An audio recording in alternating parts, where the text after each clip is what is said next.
Tips పాటిస్తే ఈ గులాబ్ జామ్ తయారు చేయడంలో మీరే షెఫ్స్ అవుతారు.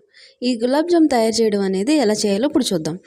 ఒక ఎంటీఆర్ ఇన్స్టెంట్ మిక్స్ ప్యాకెట్కి ఒక 1/2 kg షుగర్ తీసుకోండి. నార్మల్గా ప్యాకెట్ మీద అయితే 900 గ్రామ్స్ షుగర్ అని ఉంటుంది.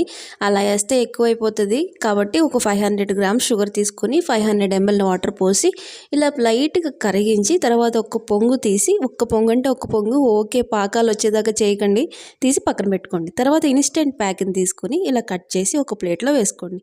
దీన్ని ఇప్పుడు వాటర్తో కాకుండా కాసిన పాలతో కలుపుకొని ఇలా చూపించిన విధంగా కలిపి దీన్ని బాగా మద్దన చేయండి. పన్నీర్ని ఎలా అయితే మద్దన చేస్తారో అదే విధంగా మద్దన చేయండి. మద్దన చేసిన తర్వాత రౌండ్ బాల్స్ కింద ఇలా రౌండ్గా చేసుకోండి.